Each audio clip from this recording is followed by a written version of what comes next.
Salut à tous, j'espère que vous allez bien, que la pêche se passe bien depuis l'ouverture. C'est Bud de retour, donc petite vidéo ce soir, toujours matos, parce que la pêche reste compliquée et que j'ai pas eu l'occasion de vraiment scorer ces derniers temps. Donc je sais qu'il y a plein de chaînes qui vous montrent plein de jolis poissons en ce moment, mais bon voilà, ici le temps était vraiment pas à la fête. On a eu du froid, des orages, de la neige en avril. Bref, on a eu vraiment des grosses conditions. Du coup, le lac reste très compliqué à pêcher. Il s'est fait des poissons, il s'est fait des beaux poissons, mais c'était beaucoup de journées à une touche. On y était le week-end dernier. J'y étais avec Johan de la Team Dame et puis Benji. Deux touches insuivies sur la journée, donc c'était un peu raide. Donc là, je vais laisser le Léman ce week-end. Je vais aller pêcher avec le Guerrier Tigre qui revient de 2 semaines complètes de pêche en Irlande. On va aller pêcher sur Lyon, sur des pêches qui sont entre guillemets un peu plus faciles, censées être un peu plus faciles. En tout cas des spots plus faciles à lire que le Léman. Et puis je pense qu'on va retourner au lac là d'ici une dizaine de jours. Je vais voir avec Sylvain, mais si possible on va essayer de se faire un bon gros week-end complet de pêche, histoire de débloquer le compteur suite à l'ouverture et puis à cette période de transition entre l'ouverture et le moment où les brochets se placent, donc ce qui correspond à peu près à la fraie des perches. Donc aujourd'hui, petite vidéo sur le matos qui me semble indispensable pour pêcher le brochet dans de bonnes conditions. Quand je parle de bonnes conditions, c'est pour le pêcheur et pour les poissons. Ça va de l'outillage au matériel de capture, de mesure. Je vous montre tout ça tout de suite et puis vous me direz dans les commentaires ce que vous en pensez et si vous utilisez ce matériel là ou si vous faites plus simple ou plus compliqué. Allez, on s'y met.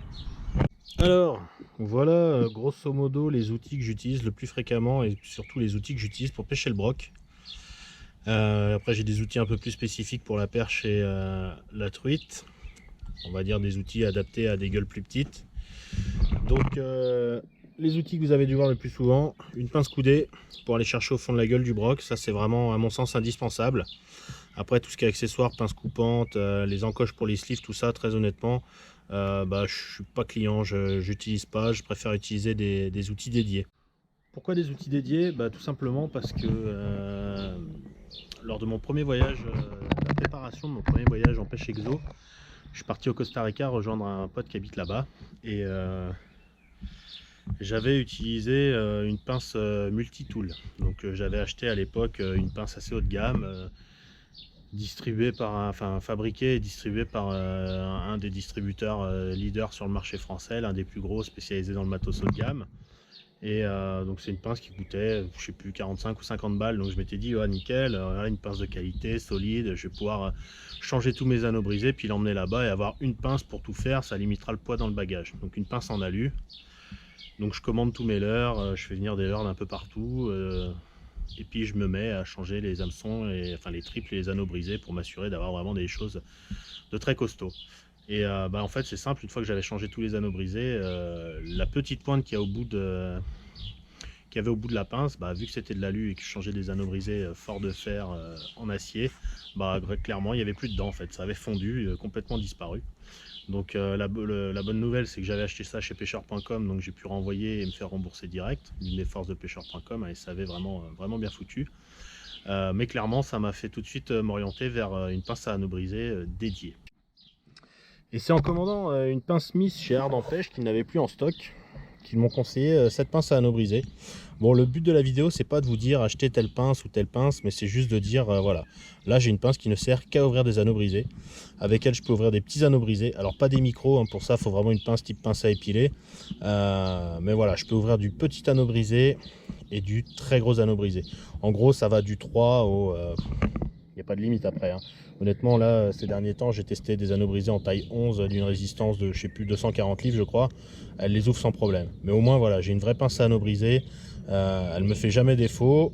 Alors je suis d'accord que quand on est en flotte tube ou à pied c'est pas pratique à avoir, mais perso même quand je suis en waders je l'ai dans la poche parce que c'est toujours utile de pouvoir remplacer un anneau brisé, et celle-là fait vraiment super bien le boulot. Mais il y en a plein d'autres sur le marché qui font à peu près la même chose. Mais n'hésitez pas à mettre le budget si vous voulez quelque chose de durable. Après j'ai une pince coudée un peu dans le même style, enfin dans le même esprit que celle-là, sauf que là c'est le bec qui est coudé. Donc là je trouve qu'elle est pratique pour justement quand on a un hameçon donc planté moins profond mais qu'on a besoin de force pour l'extraire. Je trouve que celle-là fait vraiment super bien le boulot. Et donc je voulais avoir justement deux types de pinces pour répondre à toutes les situations. C'est vrai que par exemple quand vous avez un hameçon qui est pris pas loin des ouïes, vous pouvez passer par l'opercule et aller chercher un hameçon qui serait pris là-dedans grâce justement au coude qui va vous donner ce petit supplément pour aller bien attraper l'hameçon. Après, si vraiment l'hameçon est pris dans les branchies, j'hésite pas. Je vais pas utiliser une pince pour décrocher, je vais utiliser une pince pour couper l'hameçon. C'est-à-dire que je vais pas essayer de sortir l'hameçon, franchement le hardillon va faire un massacre. Et justement utiliser une pince coupante comme ça, c'est vraiment, je trouve, prendre soin du poisson. L'autre aspect aussi, c'est que c'est super bien pour le pêcheur, quoi, hein.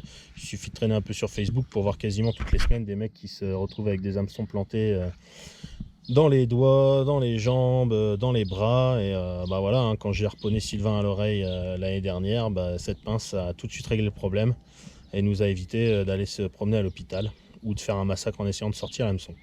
Donc ça vaut 12 € je crois, mais ça coupe tous les hameçons et c'est aussi bien pour le poisson que pour le pêcheur, un élément de sécurité. Ensuite, pince à sleeve. Bon, celle-là c'est une pince à sleeve double, je m'en sers pas beaucoup, je l'ai acheté pour le voyage au Costa Rica. Très sincèrement, je ne recommande pas d'acheter des petites pinces à sleeve pour les sleeves doubles. Il faut vraiment acheter les très grosses pinces, avoir un gros bras de levier pour pouvoir être sûr de bien serrer son sleeve.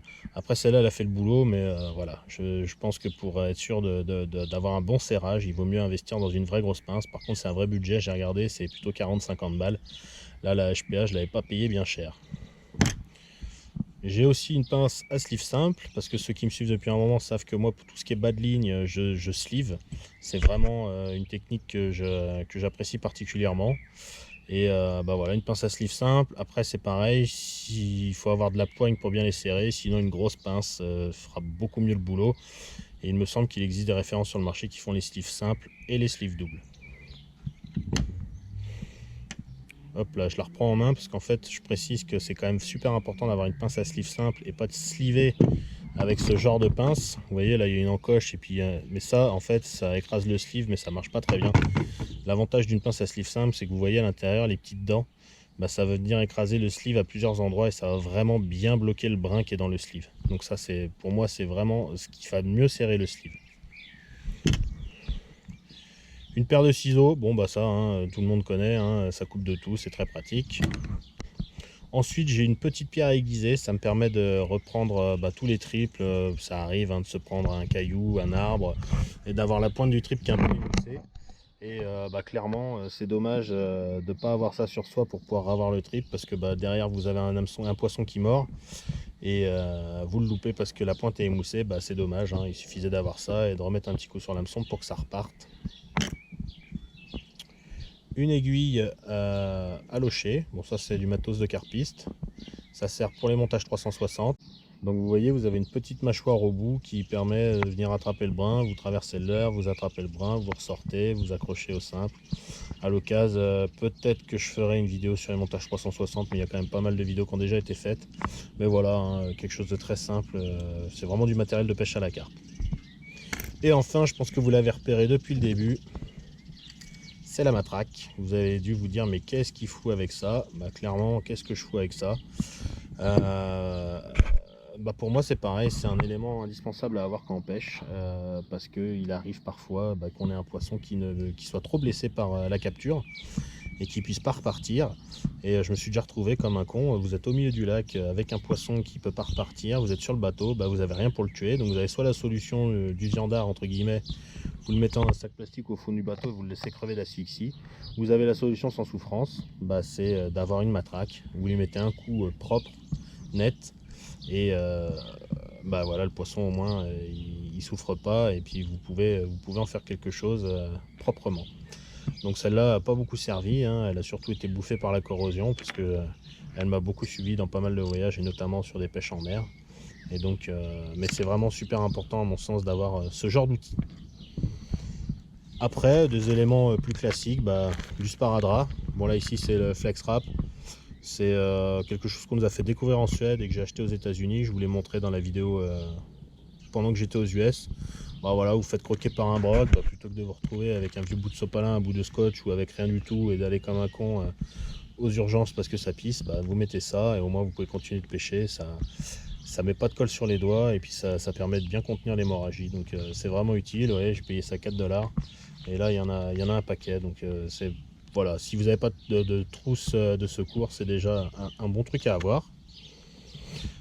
Ensuite, pêcheur de brochet.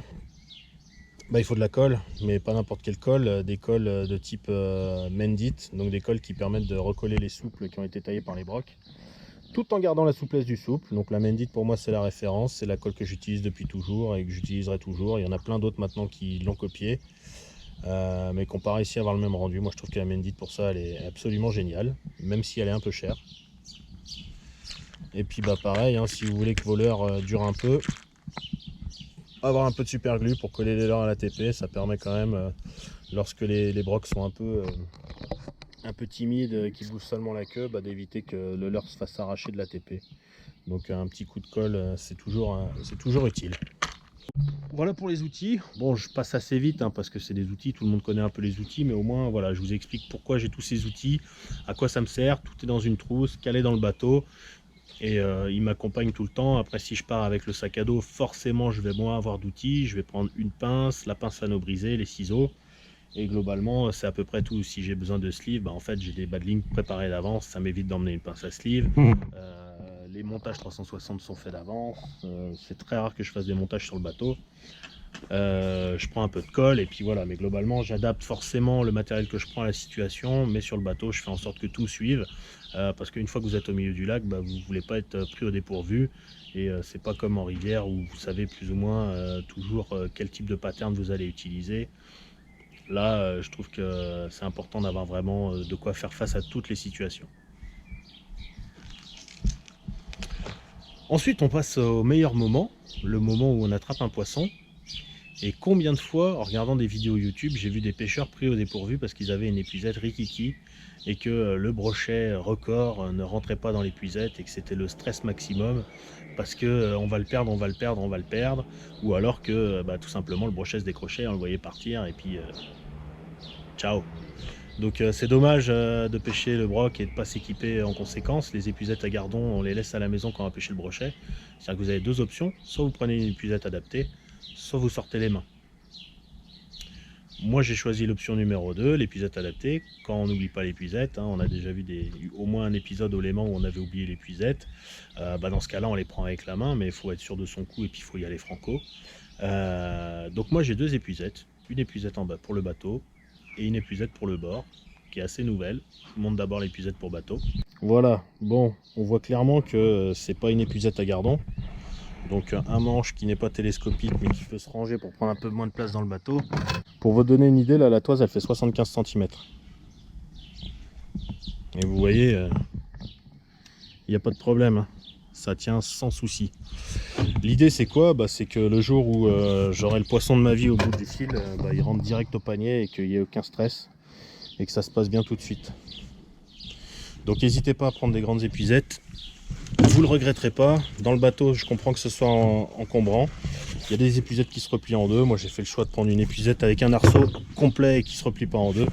Parce que bah, tout simplement, j'ai vu que les épuisettes qui se replient en deux vieillissent assez mal. Donc l'épuisette pour pêcher du bord. Donc comme vous pouvez le voir, elle est sensiblement plus petite. Mais par contre, elle est suffisante pour déjà rentrer des brochets de belle taille. Parce qu'elle a un filet qui est suffisamment profond. Et donc je dis pas que le brochet mètré va rentrer comme dans l'autre, mais en tout cas ça permettra normalement sans problème de le rentrer. Donc là avec un manche télescopique plus long, vous voyez ici j'ai une vérole que je peux desserrer et puis ça permet d'allonger le manche et de doubler sa longueur. Et de mémoire on a un manche quasiment de 2 mètres, ce qui permet d'aller chercher un broc, que vous soyez sur une berge surélevée ou dans une zone encombrée et que justement vous ayez besoin d'aller un peu à l'écart de la berge pour épuiser. Une fois que vous avez attrapé ce brochet et que vous l'avez décroché proprement, grâce aux outils que vous avez achetés, vous avez la toise. Alors il existe sur le marché quasiment que des références de toise souple. Moi je suis pas fan des toises souples parce que bah, ça ondule, enfin voilà, c'est jamais, on n'est jamais vraiment précis au millimètre près. Donc moi j'ai regardé ce qui se faisait, je suis tombé sur la toise BFT qui pour moi est la meilleure de toutes. Pourquoi? Bah, simplement parce que vous calez le poisson parfaitement. Elle est suffisamment large pour accueillir un très gros poisson. Et elle est faite pour les très gros poissons. Voilà, ça mesure jusqu'à 60 pouces, soit 1,53 m. Donc le jour où j'aurai le record du monde que j'aurai attrapé au lac Léman, et ben je pourrais le mesurer parfaitement au millimètre. Et ça c'est vrai que c'est vraiment très pratique. Une fois de plus, c'est clair que c'est pas une toise que je vais promener dans mon sac à dos. Pour le sac à dos, j'ai une toise souple qui se roule, mais là pour le coup bah, je sais que forcément mes mesures sont un peu moins précises. Mais clairement on va pas se mentir, pour moi le poisson le plus gros que j'attraperai en termes de brochet, je pense que je le ferai au Léman, donc ce sera en bateau, donc j'aurai cette toise et c'est pour ça que je l'ai acheté. Elle n'est pas plus chère que les toises les plus haut de gamme du marché en toise souple. Par exemple, il y a des toises souples à rouler qui sont vendues 60 €, hein, le bout de toile de camion, hein, 60 €. Celle-là, de mémoire, j'ai vu à payer 45 €. Par contre, il a fallu la faire venir de Suède, de Finlande. C'est celle de Sylvain qui vient de Suède. Mais clairement, ça vaut l'investissement. Mais entre le moment où vous sortez le poisson de l'épuisette et le moment où vous le mettez sur la toise, ce qui est pas mal, ce que j'avais pas avant, que j'avais pas forcément réalisé l'utilité, pour moi c'était plus un accessoire de carpiste, bah, c'est le tapis de réception. Donc voilà, pareil, hein, un gros modèle qui peut accueillir des poissons jusqu'à 1,40 m. L'avantage de celui-là, c'est qu'il y a une fermeture éclair, donc vous le pliez en deux, vous le zippez, ce qui permet de peser le poisson en toute sécurité, c'est-à-dire qu'une fois qu'il fait noir, le poisson il bouge pas. On l'a testé à la fermeture au Léman avec Sylvain, et c'est vrai que c'était vraiment bien. On a mis ces 2,94 dedans, vous les posez tranquillement, vous mouillez, vous les posez tranquillement, vous fermez, et bien sûr, vous utilisez un peson. Moi j'ai acheté celui-là parce que je suis une fashion victime. Je l'ai vu l'année dernière sur, je sais plus, ça devait être sur Canal Gratis je crois. Je l'ai trouvé vraiment bien, il est étanche, il y a pas mal de fonctions qui vont bien. J'ai pu l'avoir à un bon prix, donc j'en ai profité. Je voulais vraiment un peson qui soit costaud. Après il y en a des 2 fois, 3 fois, 4 fois moins cher. J'avais juste envie d'avoir un peson qui me suivrait très longtemps, et donc j'ai préféré y mettre le prix et espérer pouvoir le garder longtemps. Mais voilà, pour moi là on a vraiment brossé tous les accessoires indispensables pour bien pêcher le brochet. Quand je dis bien pêcher le brochet, c'est pour le pêcheur, être sûr d'être dans les meilleures conditions pour pas louper le poisson d'une vie, ou même pas louper un beau poisson, et être dans les bonnes conditions aussi pour être sûr que le poisson lui va repartir en bonne santé, et qu'on va pouvoir écourter le combat, notamment avec une épuisette adaptée, pouvoir le décrocher proprement avec les outils adaptés, avoir les montages adéquats grâce aussi aux outils adaptés, et puis le faire repartir grâce par exemple à ce matelas, ce tapis de réception qui est flottant, donc vous pouvez poser le tapis directement dans l'eau, laisser le poisson repartir tranquillement, parce que je trouve que c'est bien de parler de no-kill, mais pour moi le plus important c'est de prendre soin du poisson et de s'assurer qu'il puisse repartir. Parce que quand je vois des mecs qui vous expliquent qu'ils ont mis un quart d'heure à mettre un poisson au sec, qu'ensuite c'est la séance photo, mesure, peser et repartir à l'eau, bah c'est compliqué. Nous honnêtement, quand on attrape un poisson, déjà la première chose qu'on fait c'est qu'on va le laisser se reposer dans l'épuisette, parce qu'il a la place pour rester dedans. Il n'est pas roulé, il n'est pas en cercle au fond de l'épuisette, donc il peut vraiment se reposer. Ensuite on va le sortir, on va éventuellement faire quelques photos, on va le remettre dans l'épuisette, préparer la toise, la mouiller, le tapis de réception, ressortir le poisson, le mesurer, le peser très rapidement et le remettre à l'eau. L'idée c'est vraiment d'essayer de minimiser les temps hors de l'eau et minimiser le stress. Alors je suis d'accord que forcément plusieurs manipulations induisent du stress, mais je pense qu'on lui donne quand même plus de chance que ceux qui font toute la manipulation en un coup et qui vont garder un poisson 2 voire 3 minutes hors de l'eau avant de le relâcher. Même si vous voyez repartir et que vous avez l'impression qu'il repart en pleine forme, les conséquences du stress peuvent se faire sentir après, et ça peut lui être fatal. Voilà, petite vidéo courte, pas une vidéo hyper distrayante dans le sens où effectivement il n'y a pas de poisson pour l'instant, mais je vous promets qu'on s'y met et qu'on a plus que jamais les crocs. J'en profite pour relancer un appel à tous ceux qui visionnent les vidéos. N'hésitez pas à vous abonner, envoyez-nous de la force.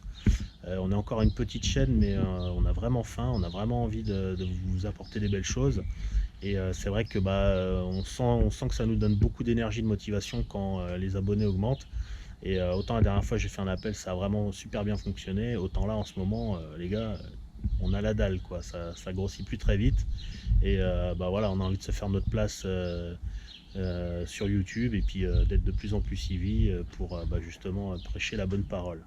Je vous dis à très bientôt, prenez du fish et on se retrouve très vite avec des beaux poissons j'espère. Allez, ciao ciao.